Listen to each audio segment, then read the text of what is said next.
Armory Disc Golfers, welcome back to another video. It's time for the next installment of our Disc Golf Pro Tour Power Rankings. The top of this list is very interesting, and it looks like there's a roadmap for a legitimate 4-person Player of the Year race, which would have seemed ridiculous just a few events ago.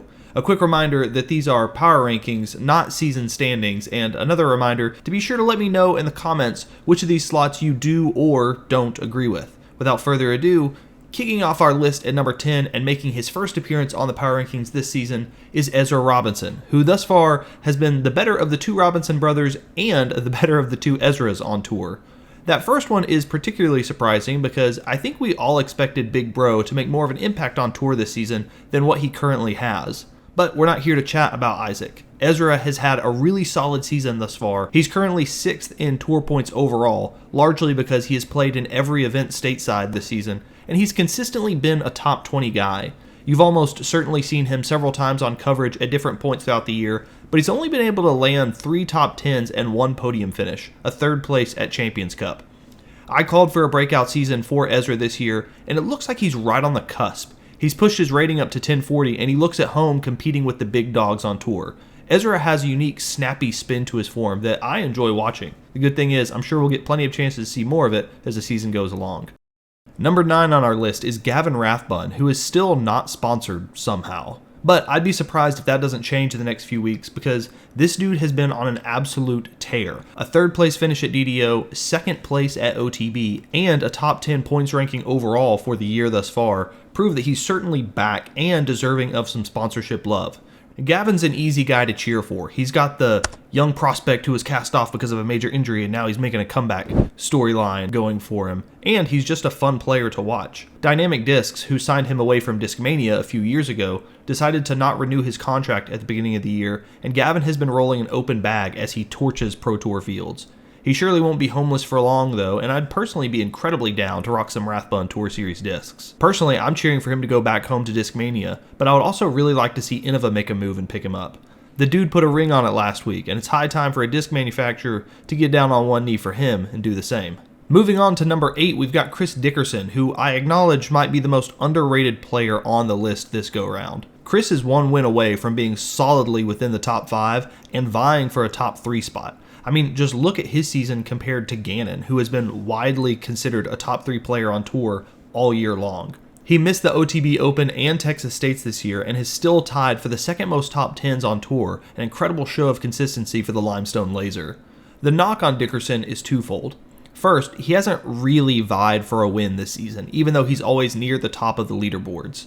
Even his 3rd place finish at MCO was 7 strokes off of the victory, which, to be fair, has a lot to do with how ridiculous Simon was all weekend long there. His next closest shot at a dub was at Jonesboro, where he was only 4 strokes away from taking it down, but those 4 strokes put him all the way down to 7th place. The other thing going against Chris is his relative lack of participation on the tour. Like I said, he's missed 2 events already this year and is gearing up for a patented Dickerson break as the tour swings up into the West Coast. So we won't see him for another month and a half or so, and this will thus most likely be the highest we see him on the rankings for a while. He's also rehabbing from some chronic hip stuff that he's got going on, so hopefully the time off gets him back to 100% whenever he does pick up the bag again. Another new face in the rankings this week is Andrew Presnell, who shocked the disc golf world by taking down Champions Cup with a commanding win at Northwood Black. Winning that tournament gave him major bonus points for his ranking here, as does following up that event with another top 5 the next week at DDO, a course that couldn't be more different than the tight wooded track of Northwood Black. Prez played solid golf all weekend long at Champions Cup. He was the only player in the field to not record worse than a single bogey for the event, and he led the event in both fairway hits and C1 in regulation, 2 huge stats for a course like Northwood. His putting was solid, but nothing amazing. It just felt like he avoided the major screw-ups of the rest of the field and survived the attrition game of playing 4 rounds on that notoriously tight track. To commemorate his big win, Presnell was promoted back to the Discraft Elite team and given a couple of commemorative discs. And the second is a Tour Series release of his own. Not just any Tour Series, Discraft released the first run of their new Swarm, a flat-topped and overstable mid-range in the new Jawbreaker Z Flex plastic. I think this is a great addition to the Discraft lineup. You can snag a Swarm at the Armory now if you're in the market for one of those and support Andrew and your favorite YouTube channel. Dropping 3 spots to number 6 this week is fan favorite Simon Lizotte, who had a walk-off win at the Music City Open before heading back to the homestead for the birth of his child. It's hard to imagine a better stretch of 2 weeks. He's dropping a few spots in the rankings simply due to a lack of appearance on tour, but it's not due to injury, so he's holding decently strong there. Simon will be back in the action soon, and when he does come back, he's coming with his new Team Series Proton Teslas in tow, which look amazing.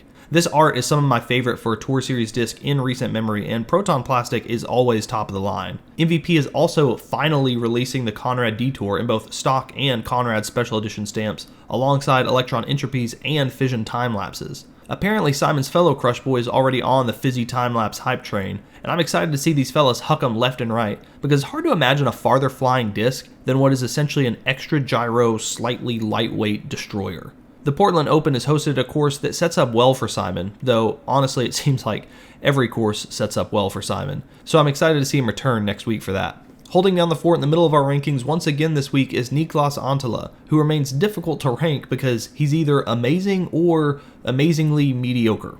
In the last iteration of the Power Rankings, I mentioned that he bounced between podiums and 60th place finishes, and his most recent events have been similar. He got second at Champions Cup, which is obviously great, especially at a major, even though he, or anyone else for that matter, never really made a push to make Presnell sweat down the stretch. He then followed that up with a very mediocre showing at OTB, where he came in 26th place. Worth noting, he also got second at Copenhagen in between Champions Cup and OTB. That is a Disc Golf Pro Tour event, but honestly, if anything, he loses a few points in my eyes for not winning there. He did shoot his rating for the event in his defense, but he was the highest rated player in the field by 11 points. Gotta bring those home, dog. Niklas is one of the most enjoyable players to watch because of his buttery smooth form, and he would definitely make the card if I were to hand select who I want to see carving up some wooded fairways. Given that smooth form, it's actually kind of strange to see him swinging up and down as much as he has. It looks like he should be one of the most consistent players just based on that form. Maybe the Nordic Phenom just needs a new Tour Series disc to get that extra bit of stability in his game. Moving up to number 4 this week is Ricky Wysocki. I will say once again that he was my pick to win Player of the Year this year, and even though I'm biased because of that, and I really want him to win just so I can say I'm right, I do think that he's having a really, really solid season. Right now, Rick is the better version of Chris Dickerson, which, again, is great because Dickerson has been playing super solid golf this year. What I mean by that is that he's consistently up in the rankings, but he's yet to take a win on tour thus far. He's got 3 podiums and several appearances on lead card action, but close isn't close enough if you want to push into the top 3 of these rankings. Wysocki kind of choked DDO, given that he was leading the tournament going into the final round, and that's a track that he's historically been great on.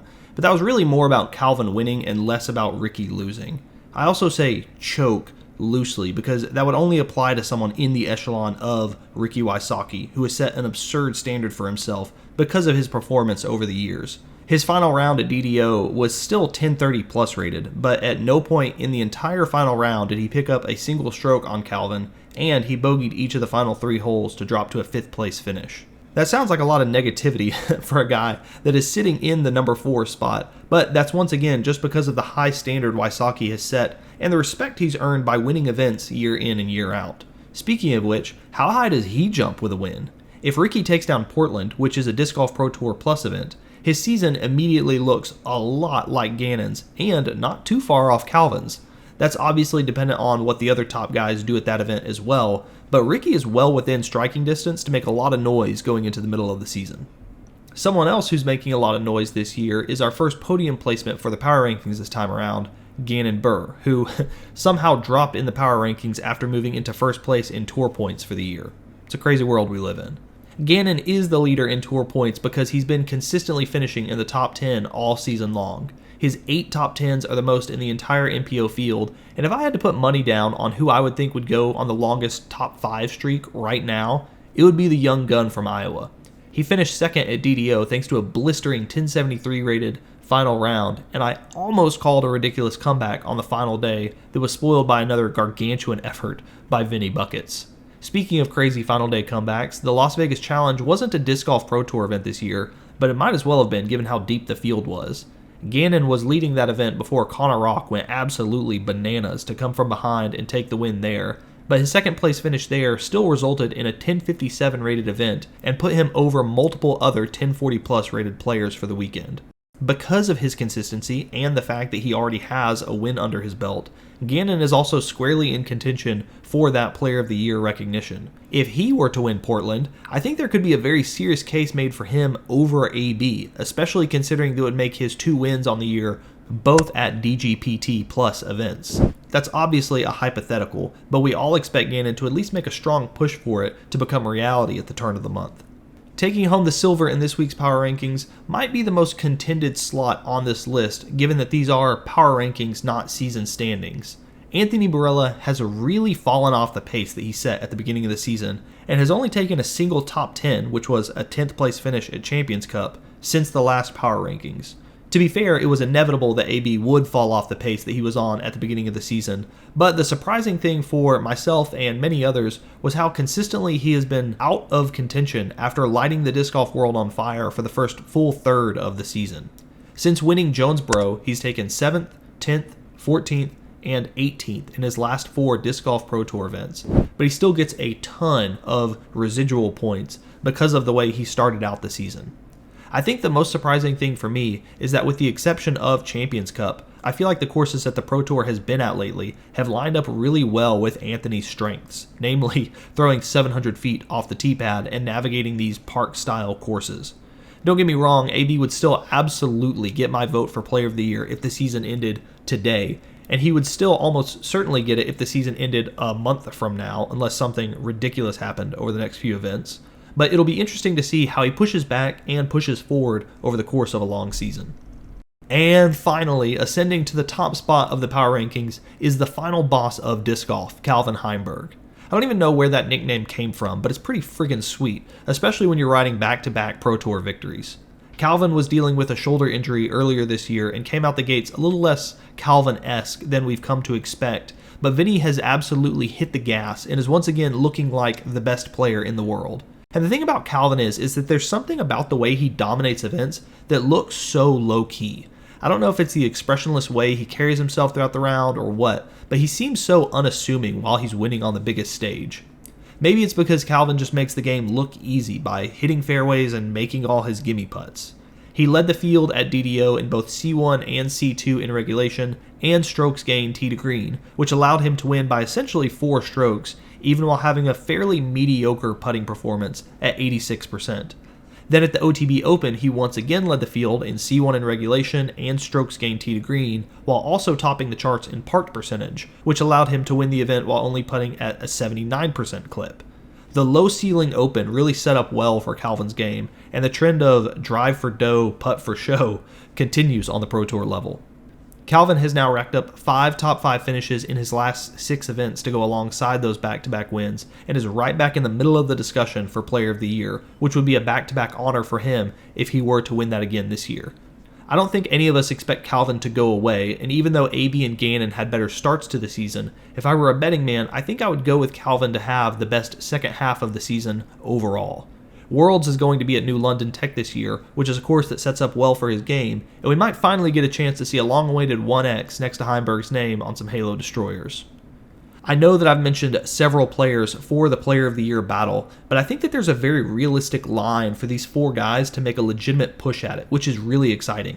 I love following the storylines and progression of the ebb and flow of the season, and I'm excited to see what shifts happen once the tour kicks back up in Portland.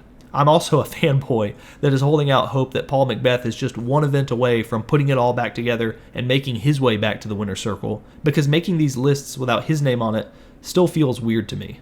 Thanks so much for joining me for another iteration of these power rankings. Be sure to let me know what you think in the comments below and who you're cheering for to move up this list. Don't forget to like and subscribe on your way there, and I'll see you in the next one.